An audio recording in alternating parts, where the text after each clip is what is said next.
Assalamualaikum warahmatullahi wabarakatuh. Berjumpa lagi dengan Bu Sotia pada mata pelajaran informatika. Hari ini kita akan melanjutkan materi minggu lalu, yaitu sejarah komputer, bagian kedua.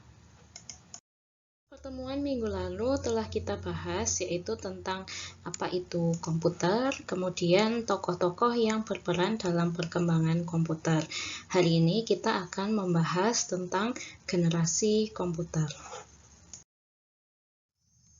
Apa itu generasi komputer? Generasi komputer adalah sebuah perkembangan komputer yang dilihat dari pertama kali komputer tersebut memasuki pasar atau dijual secara umum hingga sekarang dapat dibagi menjadi 5 generasi yang berbeda.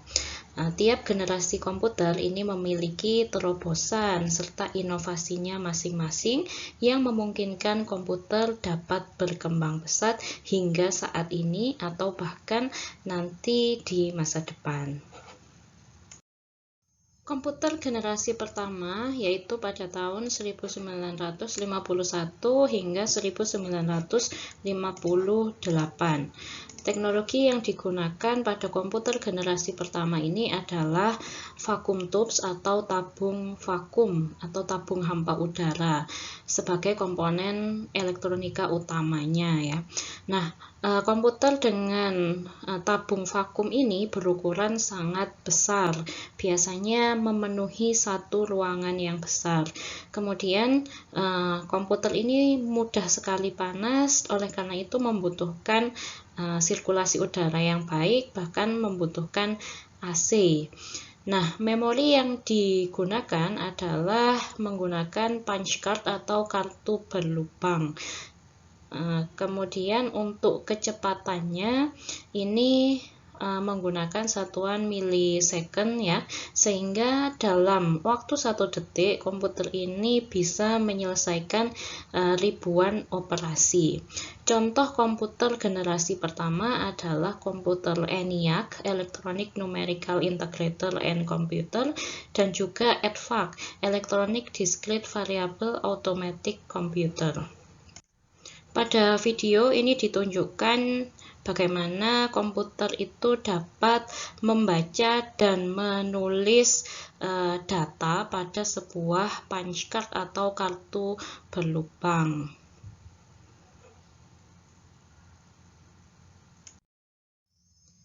Vacuum tube atau tabung vakum ini digunakan sebagai komponen elektronik utama pada komputer generasi pertama.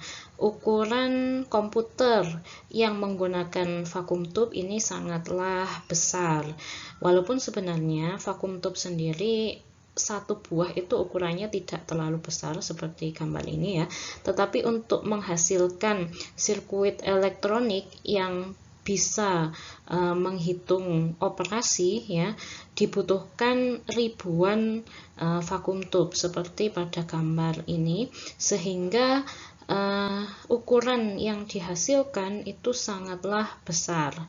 Nah, vacuum tube ini juga menghasilkan panas dalam jumlah yang besar, kemudian mudah terbakar, sehingga sering sekali komputer generasi pertama itu mati secara tiba-tiba dan membutuhkan waktu yang lama selama penggantian komponen vacuum tube tersebut. Selanjutnya kita beranjak ke komputer generasi kedua pada tahun 1959 sampai 1964. Nah, komponen utama pada komputer generasi kedua ini telah berubah dari yang awal adalah vacuum tube atau tabung vakum, kini berubah menjadi transistor. Nah, transistor ini memiliki ukuran yang jauh lebih kecil daripada tabung vakum. Kemudian media penyimpanannya pun sudah tidak lagi punch card atau kartu berlubang, tapi adalah magnetic tape atau pita magnetik. Nah, salah satu media penyimpanan pita magnetik yang mungkin masih kita temukan itu adalah seperti kaset radio itu ya. Kemudian kecepatannya juga berkembang ya. yaitu dalam mikrosecond ya, dan bisa mengerjakan jutaan operasi setiap detiknya. Nah, pada komputer generasi kedua ini mulailah bermunculan bahasa pemrograman yang beragam jenisnya, seperti bahasa pemrograman COBOL atau juga Fortran. Nah, salah satu contoh komputer generasi kedua ini namanya adalah DEC PDP-8. Komponen utama komputer generasi kedua dinamakan transistor. Apabila dibandingkan tabung vakum dengan transistor itu sangatlah berbeda dari segi ukuran, kemudian dari segi harga juga ya. Transistor itu lebih murah, lebih sederhana, lebih kecil, namun lebih dapat diandalkan, tidak menghasilkan panas yang berlebihan, dan juga kinerjanya lebih cepat dibandingkan vakum tube. Nah, mengganti tabung vakum sebagai sirkuit elektronik di komputer ini tentunya sangat berpengaruh positif terhadap perkembangan atau teknologi komputer. Nah, transistor ini ditemukan oleh William Shockley, Walton Brattain, dan John Bardeen dari Lab Bell ya pada tahun 1947, yang selanjutnya mereka ini memenangkan hadiah Nobel pada tahun 1956 karena memang transistor ini adalah terobosan yang luar biasa pada saat itu. Selanjutnya adalah komputer generasi ketiga pada tahun 1965 sampai 1970 ya. Komponen utama yang digunakan oleh komputer generasi ketiga ini adalah integrated circuit atau IC ya. Kemudian media penyimpanan yang digunakan masih berupa pita magnetik atau magnetic tape ya. Kemudian kecepatannya adalah nanoseconds. Nah, ini bisa menyelesaikan miliaran operasi per detik. Kemudian bahasa pemrograman yang digunakan ini sudah tingkat tinggi seperti tadi COBOL ya, kemudian ada Pascal dan BASIC. Kemudian kemajuan komputer generasi ketiga ini adalah penggunaan sistem operasi. Tentu saja sistem operasi ini sangat memudahkan pengguna komputer untuk mengoperasikan komputer. Berbeda halnya dengan komputer-komputer generasi sebelumnya yang tidak memiliki sistem operasi. Oleh karena itu, pada zaman ini, pada komputer generasi ketiga ini, penggunaan komputer secara luas oleh orang-orang secara pribadi itu mulai berkembang pesat, mulai banyak orang yang menggunakan komputer untuk membantu pekerjaan mereka. Teknologi integrated circuit atau IC seperti ini ya gambarnya. Ini diciptakan oleh Jack Kilby pada tahun 1959. Nah, pada dasarnya IC atau integrated circuit ini terbuat dari silikon. Nah, integrated circuit ini secara fisik jauh lebih kecil, kemudian bisa bekerja lebih cepat dan juga harganya lebih murah. Selanjutnya adalah komputer generasi keempat pada tahun 1971 hingga saat ini ya. Jadi kita ini sekarang berada pada masa komputer generasi keempat ya. Nah, wujud komputernya adalah ya seperti komputer yang kita kenal saat ini. Nah, komputer pada generasi keempat ini menggunakan mikroprosesor sebagai komponen utama. Sebenarnya mikroprosesor ini adalah IC ya, tapi dengan kemampuan yang lebih canggih lagi yang bisa melakukan pemrosesan yang lebih rumit atau kompleks ya. Nah, kemudian media penyimpanan yang digunakan pada komputer generasi keempat ini atau komputer saat ini itu adalah mayoritas menggunakan magnetic disk atau seperti hard disk ya. Kemudian kecepatannya adalah picoseconds ya, bisa menyelesaikan triliunan operasi setiap detiknya. Kemudian ada lagi teknologi tambahan yaitu virtual memory ya, memori tambahan yang bersifat logik ya, bukan merupakan fisik ya, memori yang dapat digunakan ya, yang bisa menambah kinerja atau kecepatan komputer itu, namun tidak berbentuk fisik memori, tapi lebih kepada software saja. Teknologi mikroprosesor yang digunakan pada komputer saat ini itu adalah sebuah chip ya, yang memiliki kemampuan pemrosesan yang sangat rumit ya. Kita biasa menyebutnya hanya prosesor begitu saja ya. Nah, diciptakan oleh Ted Hoff pada tahun 1971 ya. Ted Hoff ini adalah salah satu peneliti di perusahaan Intel.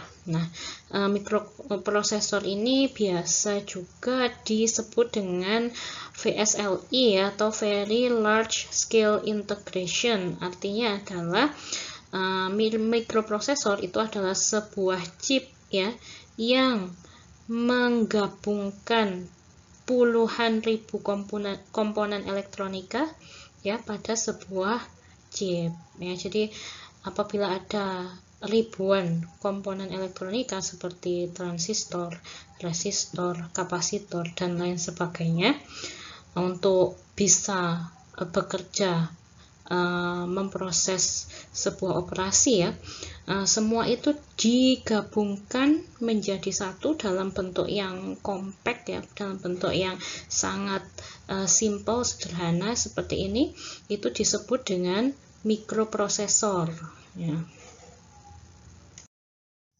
Selanjutnya ini adalah dua tokoh yang memiliki kontribusi yang besar ya pada komputer generasi keempat. Itu adalah Steve Jobs ya dan Steve Wozniak ya. Mereka berdua ini mengembangkan sebuah komputer yang nantinya akan diberi nama Apple Macintosh ya pada tahun 1984. Ini adalah komputer personal atau personal computer ya, PC, yang pertama dapat dijual secara umum ya, seperti komputer yang kita tahu saat ini ya, komputer modern. Nah, komputer Apple Macintosh ini adalah komputer pertama yang dilengkapi dengan sistem operasi dengan tampilan grafis atau tampilan yang ada gambar dan icon ya, seperti yang kita kenal saat ini. Selanjutnya adalah komputer generasi kelima. Sebenarnya mungkin pada saat ini kita telah memasuki era komputer generasi kelima, karena terbukti bahwasanya teknologi-teknologi yang pada generasi kelima ini telah ada pada komputer-komputer saat ini ya. Walaupun mungkin tidak semua komputer, tapi sudah banyak komputer-komputer yang memanfaatkan teknologi seperti ini ya. Nah, pertama ya, ciri khas komputer generasi kelima ini adalah memiliki artificial intelligence atau kecerdasan buatan ya. Nah, apa itu kecerdasan buatan? Kecerdasan buatan adalah komputer tersebut mampu belajar ya melalui pengalaman seperti manusia pada umumnya ya. Jadi manusia itu belajar ya dari yang tidak tahu, kemudian belajar, kemudian bisa, kemudian mengembangkan ilmu pengetahuannya menjadi ke tingkat yang lebih tinggi ya. Nah, komputer dengan AI atau artificial intelligence itu juga memiliki kemampuan yang sama seperti manusia. Nah, AI ini sudah digunakan ya secara umum ya pada beberapa software ya yang biasa kita gunakan sehari-hari. Misalnya adalah teknologi untuk memunculkan rekomendasi lagu ya atau video pada platform streaming yang biasa kita gunakan ya. Jadi platform streaming itu atau aplikasi streaming itu seperti YouTube misalnya ya, dia bisa mempelajari pola kita pada saat menonton video bertema apa saja yang biasa kita tonton, yang kita sukai, sehingga aplikasi atau platform tersebut akan merekomendasikan video-video ya yang mungkin akan kita sukai berdasarkan pola kita menonton video sebelumnya ya. Kemudian ada ciri yang kedua adalah natural language atau bahasa natural. Artinya manusia itu bisa berkomunikasi dengan komputer menggunakan bahasa komunikasi sehari-hari manusia. Ya, tidak harus lagi menggunakan bahasa pemrograman. Nah, ini sudah juga sangat biasa kita temukan ya. Contohnya pada teknologi Google Assistant ya. Sekarang di hampir semua ponsel pintar atau smartphone itu kita bisa menemukan Google Assistant ya. Kita bisa meminta pertolongan, kita bisa meminta rekomendasi ya. Kita bisa berbincang-bincang dengan Google Assistant ya. Kemudian ada juga Siri, ini juga sama ya, ini assistant juga yang ada di Apple ya.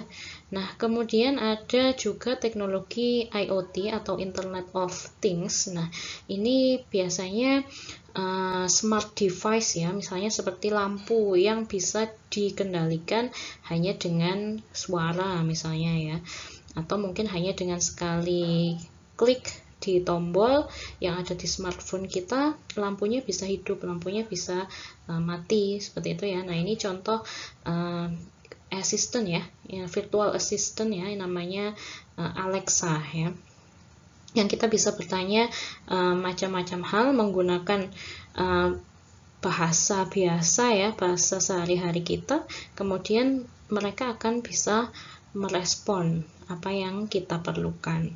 Kemudian juga ada parallel processing ya, atau pemrosesan paralel ya. Ini adalah kemampuan komputer untuk memproses jutaan instruksi secara bersamaan. Nah, ini juga ada ya. Parallel processing ini adalah ada di prosesor ya, yang ada di komputer, laptop atau bahkan smartphone ya, yang tipe mungkin sekitar 10 tahun terakhir ya, yang memiliki prosesor multi-core ya, atau yang memiliki prosesor banyak inti ya, intinya banyak. Jadi prosesornya hanya satu, sebenarnya satu keping, tapi satu keping prosesor itu memiliki misalnya 4 kemampuan 4 prosesor ya.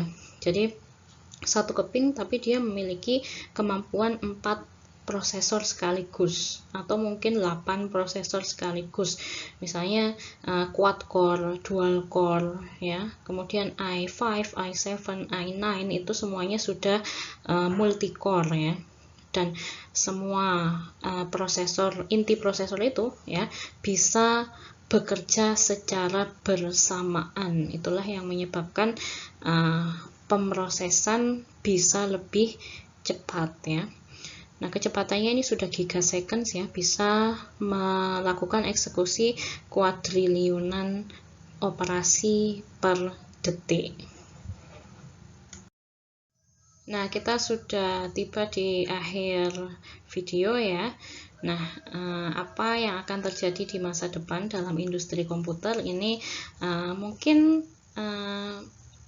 akan banyak kejutan-kejutan ya yang bisa dihadirkan pada teknologi industri komputer, karena sekarang pun setiap detik bahkan setiap menit ya itu ada perkembangan yang luar biasa ya, inovasi-inovasi yang dihadirkan pada industri komputer. Nah, mungkin itu saja materi yang bisa Bu Sotia sampaikan pada pertemuan kali ini.